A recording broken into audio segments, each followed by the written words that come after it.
Minsan pag nalalasing ako, pag nagiinom ako, minsan nag-aano ako, putang ina yun. Buwisit kayo sa buhay ko. Nagmamatino naman ako sa inyo, katapos ginagon niyo ako.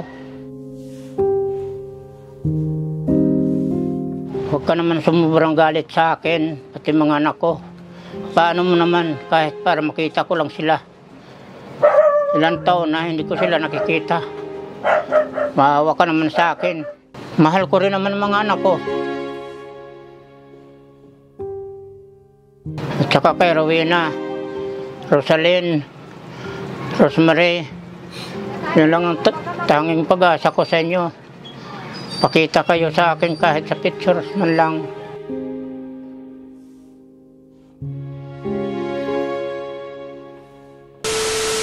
Ang tagal pang dali.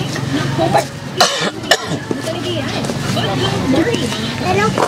Ay, malaglag ka dyan, ha? Po, may kasama ako. Ha? Kasama. Anong ginagawa mo dyan? Ayun po. Oo, ingat kayo ha, malaglag ka. Marunong ka pa lumangoy? Ay, hindi. O, mag-iingat ka. Hello po, magandang hapon. Magandang hapon din. May kidaan po.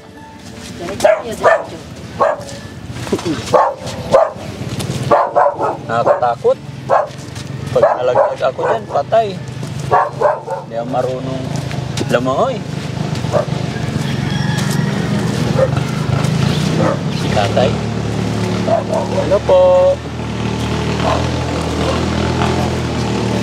Hello, tay. Hello, Magandang hapon po. magandang hapon po. Kumusta po kayo, tay? Ito, hindi pa nagaling sa sakit. Anong sakit ni tatay? Trangkaso, Ah, may gamot naman na. paunti-unti, bili. Tay, idikit ko lang po ito tayo. Kailangan. Opo. Tay, bago ang lahat po, anong eksaktong lugar po ito, tay? Ternate, sa Panguno. Ternate, Cavite. Barangay Sapang po. Barangay sa Panguno. So, saan ang bahay ni tatay? Ito po. Ay, ito mismo. Opo. Gaano na kayo nakatagal natira dito, tay? Tagal na. Dati po, nandoon ang bahay ko sa dyan sa Pook. Sa kabila? Nung ako'y may asawa pa. Eh ngayon, nung kami nung misis ko, Malaysia, 1960, pumunta ng abroad. Opo. Nakalimutan na ako. Ay, ilan na anak niyo, tay? 4. Asan yung mga anak niyo po na 4? Hindi ko nga alam kung nasa kanya o nasa mga kapatid niya. Kasi pinaghihiro-hiwalay kami. 1960 pa. So, sino kasama mo ngayon dito sa bahay, tay? Wala pa. Wala. Ako lang mag-isa po. Kailan kayo naghiwalay, tay? Nasawa mo? 1960 pa. Nung 1960. Mula nun, di ka na nag-asawa? Hindi na po. Bakit kayo nagkahiwalay, tay? Pwede ba pakikwento sa amin? Kasi ito po ang pangyayari. Nung ako nag-abroad, sabi niya sa akin, tumigil ka na. Ako naman ang aalis. Sabi ko sa kanya, bakit aalis ka? Ang lakas-lakas na negosyo natin kasi nagbikiri ako. Ayaw niya. Gusto niya Malaysia. Hindi ngayon, pinabayaan ko siya. Pinabayaan ko sa kagustuhan niya. Yun, pagbalik niya, 2 years. Hindi na ako nintindi. Ngayon, doon siya, umuwi sa kapatid niya sa Laguna. Pag may pulis na dumating sa akin. Peter, ito padala ng asawa mo. Pirmahan mo daw ito. Kayo ikahiwalay na. Sabi sa akin, kako bakit? Mayroon ba kako divorce sa Pilipinas? Wala naman kako divorce sa Pilipinas ah. Ngayon, sabihin mo sa asawa ko, kung oras na gusto niya mag-asawa ng iba, di mag-asawa siya. Bakit papipirmahan pa niya ako sa kung ano-ano kalokohan niya. Pati ngayon, ay palibasa nga ako nasa trabaho. Pagdating ko, wala na yung mga gamit ko. Pati mga anak ko, hinakot na ng biyanan ko. Hinakot na. Di ngayon, sabi ko, pagkasama naman kako ng mga ugali nito, mga biyanan ko at saka asawa ko, makisarili. Hindi ngayon, lumayo ako. lumayo ako para hindi ko lang ba maalaala sila. Opo. Kasi pagka nandito lang ako, naalaala ko sila. Minsan pag nalalasing ako, pag nagiinom ako, minsan nag-ano ako, putang ina nyo. Buwisit kayo sa buhay ko. Nagmamatino naman ako sa inyo, katapos ginagon nyo ako. Pati mga gamit ko, dinala nila. Anak ko, dinala nila. Ay, sino pa matutuwa noon? Wala ka na hanap buhay. Ngayon, ang ginawa ko, na-contraction na lang ako. Yun na lang ang paraan. Mag-contraction na lang. Yun, doon ako sa initan. Yung mga anak mo, tay, ilang taon mo silang nakasama? Matagal din.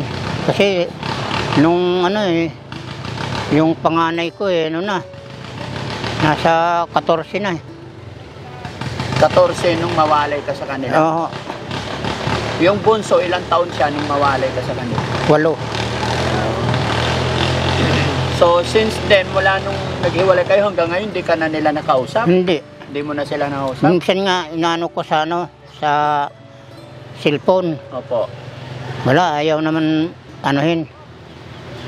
Sabi ko, bakit pa ba kung ayaw nyo sa akin, hindi, bahala na. Kung yun ang gusto nyo. Ayaw ka kausapin ng mga anak mo, tay? Ayaw. Ayawan ko ba, kasi linaso ng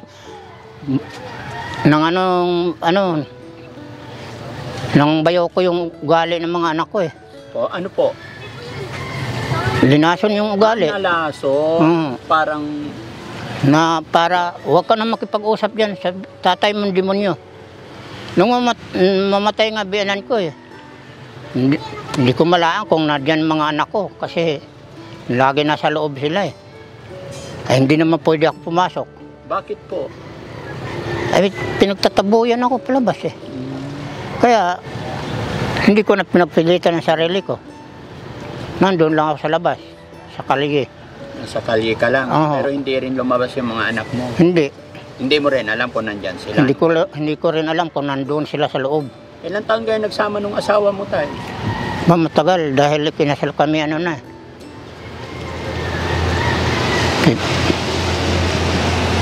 Sali hindi lang 12 taon. 12 years kayo nagsama. Oo. Hindi kaya may tampo sila sa'yo, tay? Baka may nagawa ka rin kasalanan sa kanila? Wala naman po akong alam na na bakit ginanon nila ako. Sila ang merong kasalanan. Dahil pati bahay ko, inano nila, pati mga gamit ko, inano nila. Kaya wala akong matirahan. Mabuti nga meron akong kaibigan, Kuya Peter. Wala kang tuluyan. Ito kubo ko. Ayusin mo na lang. Ikaw nang tumira. Sabi ko, salamat naman sa'yo, Toy, na pagkaganda ng utang na loob ko sa'yo. So ngayon, tay, anong hanap buhay niyo po? Yun, minsan nagmamason ako pagka oras na nagaling ako. Ano pangalan po ni tatay? Peter, Tatay Peter. Ilang taon na po kayo, tay? 64. Mabuti nga yung foreman ko, mabait. Ngayon nandoon sa sa silang. Sabi sa akin, Peter, umuwi ka na, baka dito ka pa matuluyan. Sino kasama mo nakatira dyan, tay? Sa bahay mo? Wala, Pwede wala. makita yung bahay mo, tay? Ito po. Punta tayo, tay. Pasok tayo. Wala pa nga. Tingnan natin yung bahay ni tatay, mga kababayan.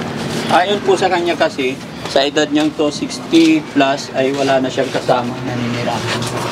Ay, Wala pa nga ito kaayusan eh. sana bahay niyo po, tay?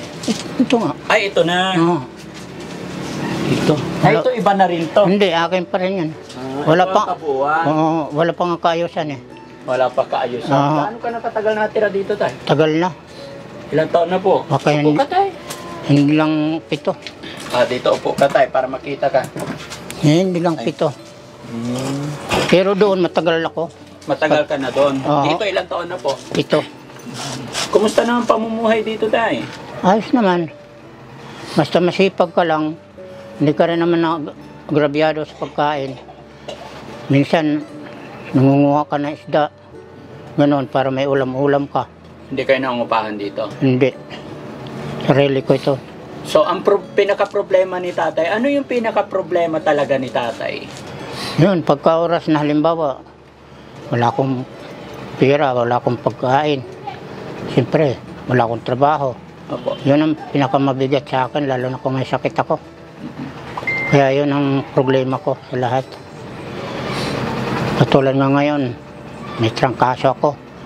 Kaya hindi ko malaan kung saan ako kukuha ng panggastos para bili ko ng gamot. Malakas pa si tatay. Yung kanya naman, ano ito? Ilang taon ka tayo ulit? 64. 64, hindi halatang senior, no? Oo. Minsan batak sa trabaho. Batak sa trabaho. Aha. Kaya minsan pagka oras na yun, nung isang araw. So yung anak mo panganay tayo, 14 na nung naghiwalay kayo? Oo. So ngayon, ilang taon na siya? Aba, 40 na. 40 na rin siya. Tapos yung bunso, Nasa 18 na. nasa 18 na. Kahit mula nung naghiwalay kayo tayo, hindi mo sila nakausap? Hindi. Baka may gusto kang sabihin tayo, baka may gusto kang ipanawagan. Samantalahin mo na yung pagkakataon na ito, baka sigurado ako mapapanood nila. Kung ano man yung gusto mong sabihin, kasi ayon sa napagtanungan namin, yun po ang problema mo tay, yung pamilya mo po. So tay, may pagkakataon ka po para parating sa kanila yung nararamdaman mo, yung damdamin mo, maging sa asawa mo po. Sige po tay. Sayang kung ako may pag-asa pa na kahit hindi mo kinakasama, sana naman huwag ka naman sumubrang galit sa akin pati mga anak ko. Paano mo naman kahit para makita ko lang sila, ilang taon na hindi ko sila nakikita. Maawa ka naman sa akin. Kahit hindi ka magbigay ng pera, basta makita ko lang, masaya na ako.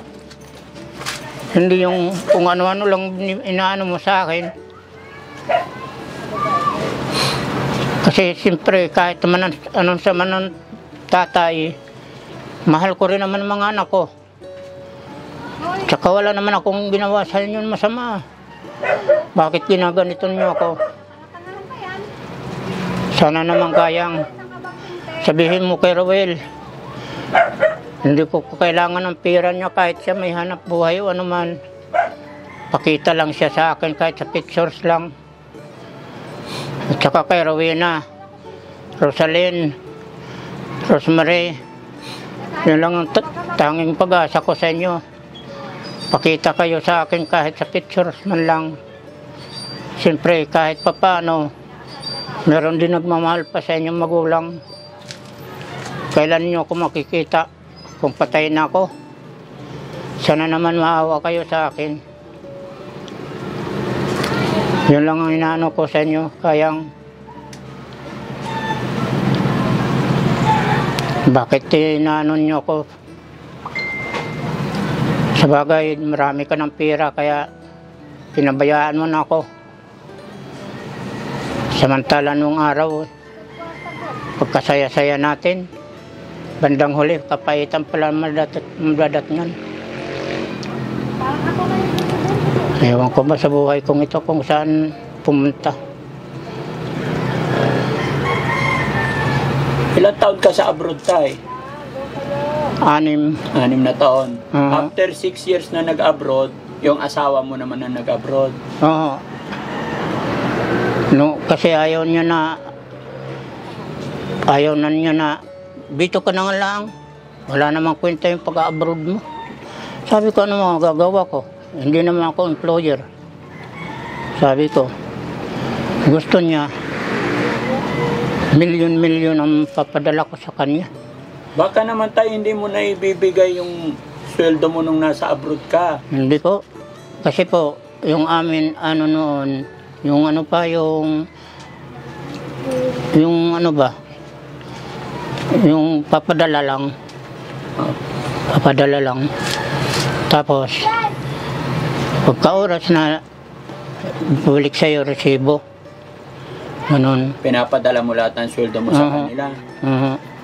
Halimbawa, kung $450 ang sweldo ko, matitira sa akin overtime lang. Yun lang ang aking pinaka-allowance. Pambili-bili sabon, Colgate o ano man. Yun ang lang akin. At tapos yun nga, nakapagpatayo nga ako ng bahay doon. Bago, wala rin naman naging silbi. Bakit? Bakit po walang silbi? Dapat kung nakapagpatayo ka doon, di dapat nandoon ka rin, tay. Nung kami nga binigay sa kapatid niya. Ang ginawa ng kapatid niya, binago. Inaano yun,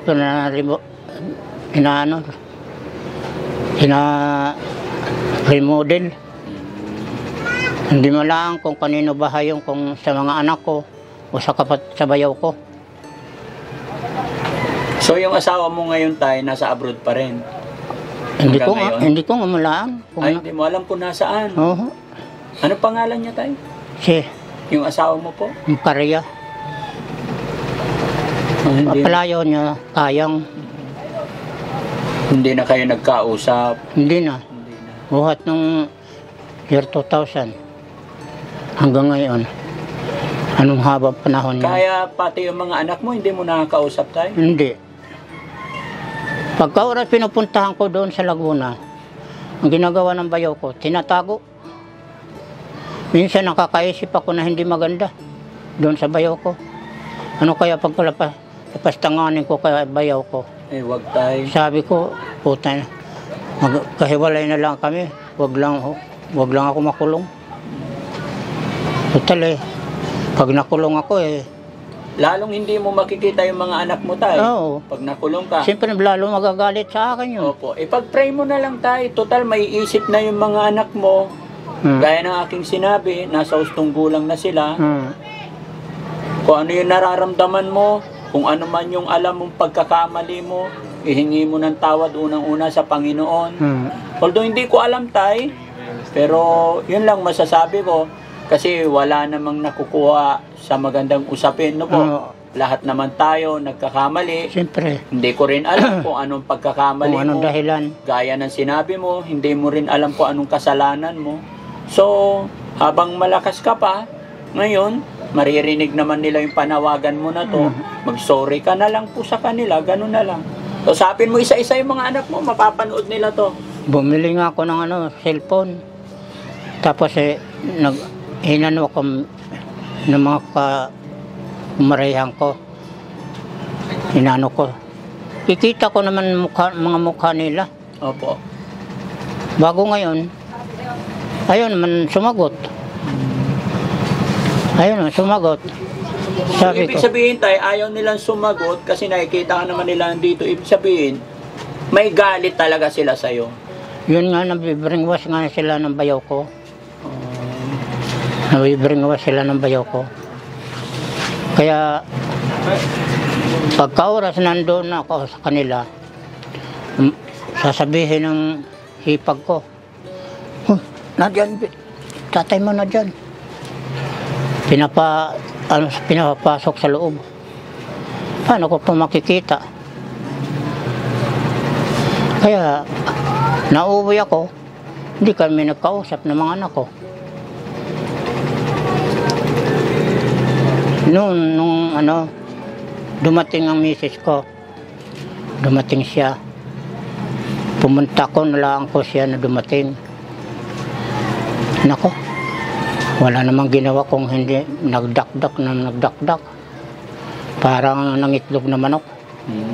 Dinadakdakan ka? Oo. Hindi kayo nag-usap ng maayos? Sabi ko nga sa kanya, bakit kako? Putak ka ng putak. Dapat kako, kung anong problema mo, sabihin mo para tayo magkaintindihan. Paano tayo magkakaintindihan? Kaya kung ganyan ka, sabi sa akin, wala na.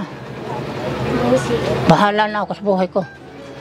Dahil ang ginawa ko, umalis na ako. Wala na daw ako sa buhay niya. Malis na ako. Yun, makailang araw, pumunta yung pulis doon sa bahay. Sabi ko nga doon sa lalaki, Peter, ikaw ba si Peter? Oo, bakit? Ako yung pinapunta rito ng asawa mo. Sabi ko doon sa bakit? Ako yung kapulis ng ng Santa Rosa. Sir, kung sino ka man, wala akong pakialam. Ano ba dala mo? Teka, pirmahan mo daw ito. Divorce na daw kayo, ng asawa mo. Sabi ko, sir, magkano ba binigay sa'yo ng asawa ko? Para kako divorce niya ako. Wala naman kako divorce ang Pilipino sa Pilipinas eh. Sa state pwede yun. May divorce. Ay dito wala naman kako divorce eh. Kaya sige, sabihin mo na lang kako sa asawa ko kung ayaw na niya makisama. Tatanggapin ko yan, sabi ko. Baka naman tay ang hinihintay lang ng asawa mo, mag-sorry ka or magpakumbaba. Ganun. Ewan ko lang po. Kasi hindi ko rin alam kung anong kakasala ko sa kanya. Talagang hindi mo talaga alam kung anong kasalanan mo sa kanila, Hindi tay? ko ano. Kasi parang napakalaking isipin na pati mga anak mong apat, nasa hustong gulang na sila. Nung primero pa lang, hindi pa gaano sila, ang panganay ko pa lang yung ang medyo malaki. Opo. Ngayon, nabibiringwa sila ng biyanan ko.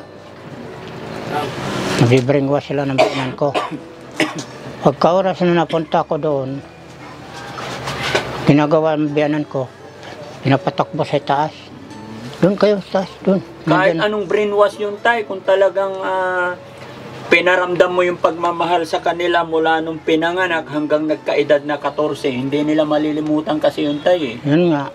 Ay, buhat nung ang mga anak ko kasi, pagka oras na, limbawa, naipanganak sila, hindi ko naman nakakasama. Lagi ako nasa bansa. Lagi ka nasa abroad. Kaya, na lumaki sila. Parang malayo ang loob. Malayo. Minsan nga, tabi lang ako sa nanay nila eh. Sabi ng anak ko, ayos. Hindi ko papa ko. Kaya, malayo ang loob sa akin ng mga anak ko. Ba't ginaganon ka na anak mo, Alice? Hindi ikaw papa ko. Oo. Pero ano tama ang problema natin, tay? Ipag-pray mo na lang, no? Opo. Wala po akong sa mga anak mo, Opo. asawa nyo, kasi hindi ko naman po alam. Nakarating lang ako dito dahil may nagsabi nga po na gusto nyong manawagan. Kaya nandito po kami. Sige Pala, po. tay, ako nga po pala si Daddy Frankie. Sige. Magandang araw. Salamat po. Kwento nyo po. Opo. At dahil mayroon kang trangkaso ka mo, ito tay, may bibigay ako sa'yo. Pambili mo ng gamot, 2,000. Sana Salamat po. Salamat po. Walang ano man tay. Basta laban lang tay. Huwag kang mag-isip ng hindi maganda sa iyong bayaw, sa iyong mga anak. Opo. Kasi kung nag-isip ka ng hindi maganda, pag nakulong ka, mas lalong hindi mo na sila makita. Pinakamaganda mong gawin dyan tay, kung ano man sa tingin mo ang iyong pagkukulang or pagkakamali sa iyong pamilya, maghingi ka ng sorry sa kanila. Opo. Although, eto advice ko lang kasi hindi ko rin naman po talaga alam kung anong punot dulo. Kung ano man yun, ikaw lang po ang nakakaalam, tsaka yung asawa mo, mga anak mo, at tsaka po si God. Ano tayo? Maraming salamat po. Sa bayaw mo, baka may gusto kang sabihin sa kanya, mag-sorry ka din para alam ko tayo.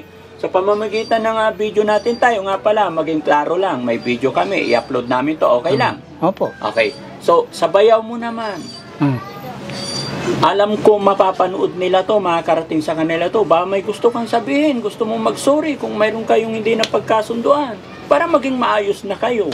Wala naman kong alam sa kanya na may problema ko. Oo.